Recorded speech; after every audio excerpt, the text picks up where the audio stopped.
ابو ذر غفاری قبیلہ غفار کے سردار تھے۔ غفار ڈاکہ زنی کرنے والا قبیلہ تھا، لیکن ابو ذر اس زمانے میں بھی توحید پر قائم تھے۔ ابو ذر نے کبھی شرک نہیں کیا تھا، حضرت ابو ذر نے کبھی شرک نہیں کیا۔ ان کے کان پر یہ بات آئی، مکہ سے کوئی شخص آیا ان کے قبیلہ غفار میں، اور اس نے کہا کہ بھئی مکہ میں ایک آدمی آیا ہے، بڑی عجیب عجیب باتیں کرتا ہے، بڑی عجیب، یہ کتنی عجیب بات ہے۔ وہی کہتا ہے کہ یہ اتنے سارے معبود نہیں، ایک ہی ہونا چاہیے، ایک بھی کہیں معبود ہوتا ہے؟ وہ ایسی باتیں کرتا ہے۔ انہوں نے جیسی سن لی حضرت ابو ذر غفاری نے، دل میں چھپی ہوئی وہ کلی مہک گئی۔ ان کو خیال آیا، ارے واہ، یہ تو توحید کی بات ہے، معلوم کرنا چاہیے کون ہے۔ انیس کو بھیجا، چھوٹے بھائی تھے ان کے انیس، کہا بیٹے انیس ذرا جاؤ مکہ، اور مکہ جا کر تھوڑا سا اچھے سے آبزرویشن کرنا، دور دور سے چھپ چھپ کر، اور وہ کون ہے محمد دیکھنا ان کو، اور وہ کیا کہتے ہیں، خاص طور پر وہ باتیں سن کر آنا۔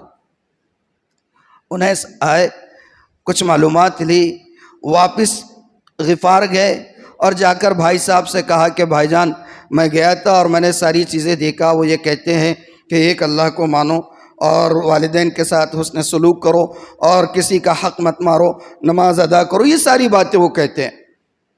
اتنی باتوں سے ان کو تسلی نہیں ہوئی، ان باتوں سے تسلی نہیں ہوئی۔ ابو ذر خود آ گئے مکے میں، اللہ کے رسول صلی اللہ علیہ وسلم کو ڈھونڈتے ہوئے، پہچانتے نہیں تھے، کبھی دیکھا نہیں تھا، اور اجنبی مقام پر ہیں تو ڈر بھی رہے تھے، پتہ نہیں ان کی بات، ان کے بارے میں ڈائریکٹ اگر پوچھ تاچھ کریں گے تو پتہ نہیں کیا ہو جائے گا، تو دن بھر اللہ کے رسول کو تلاشتے رہے، پہچانتے نہیں تھے، اس لیے ملے نہیں۔ رات کا وقت ہوا، مسجد میں، وہاں مسجد حرام میں پڑ گئے کونے میں۔ ہاں، حضرت علی کا گزر ہوا، دیکھا کہ کوئی نیا آدمی دکھ رہا ہے، تو کہا کہ بھئی مسافر ہو؟ کہا مسافر ہوں۔ اچھا چلیے ہمارے گھر پر چلے، کھانا وانا کھلایا، آرام کرایا۔ دوسرے دن صبح وہ نکل گئے اپنے راستے پر، حضرت علی اپنے معمول پر، حضرت ابو ذر غفاری دن بھر اللہ کے رسول کو تلاشتے رہے، اس دن بھی نہیں ملے۔ رات میں پھر حضرت علی کا سامنا ہوا، حضرت علی نے پھر گھر پر لے کر گئے، تیسرے دن بھی یہی صورتحال ہوئی۔ تیسرے دن حضرت علی نے کھاتے ہوئے آہستہ سے پوچھا، لگتا ہے آپ جس مقصد کے لیے آئے ابھی تک پورا نہیں ہوا، اگر آپ کچھ بتا دو تو میں رہنمائی کروں کس لیے آئے آپ؟ تو کہا کہ پہلے پرومس کرو، وعدہ، پکا وعدہ کرو کہ جو بات میں بول رہا ہوں آپ تک ہی رکھو گے، کسی کو بولو گے نہیں۔ بولے نہیں، وعدہ ہے، کس کو نہیں بولتا ہوں، بولو کیا ہے؟ کہا کہ میں اصل میں اس شخصیت کے بارے میں جاننے آیا ہوں جو یہ کہتے ہیں کہ اللہ ایک ہے، اللہ کے علاوہ کوئی معبود نہیں، اور جو کچھ ہوتا ہے اسی کے ارادے سے ہوتا ہے، محمد رسول اللہ۔ تو حضرت علی نے کہا وہ تو میں جانتا ہوں، کل لے کر چلتا ہوں آپ کو، کوئی بات نہیں ہے، اب ایک کام کرنا، میرے پیچھے پیچھے چلنا، حالات فضا سازگار نہیں ہے، ان کا نام لیے تو مسئلے پیدا ہو جاتے، اس لیے میرے پیچھے پیچھے دور دور سے چلنا۔ اگر مجھے کہیں ایسا لگا کہ کوئی دیکھنے والا ہے تو میں ایسے بیٹھ جاؤں گا نیچے، جیسے میں پیشاب کر رہا ہوں، جیسے میں پیشاب کر رہا ہوں، پیشاب کے لیے بیٹھ جاؤں گا، تم نے رکنا نہیں، میں بیٹھ گیا، میں بیٹھ جاؤں گا، آپ چلتے رہنا سیدھا۔ بعد میں وہ آدمی جس کی وجہ سے میں بیٹھا نکل گیا تو میں اٹھ کر پیچھے سے آگے نکل جاؤں گا، اور پھر آپ میرے پیچھے پیچھے چلنا، اور میں جس گھر میں گھس گیا آپ بھی خاموشی کے ساتھ اس گھر میں داخل ہو جانا۔ حضرت ابو ذر غفاری بولے بہت اچھی بات۔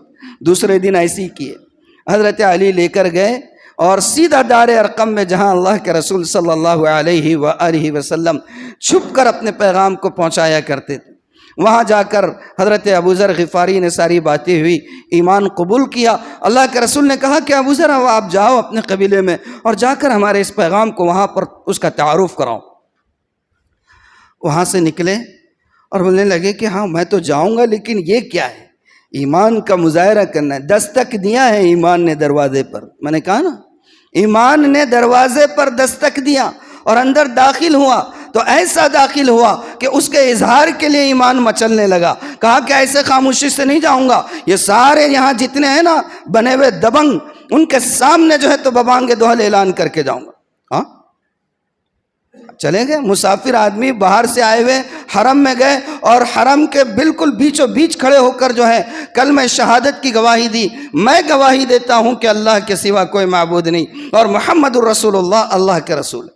اتنا سننا تھا، اطراف میں بیٹھے ہوئے سارے مشرکین ایک ساتھ پل پڑے اور حضرت ابو ذر کو اتنا زد و وقوف کیا کہ وہ لہو لہان ہو گئے۔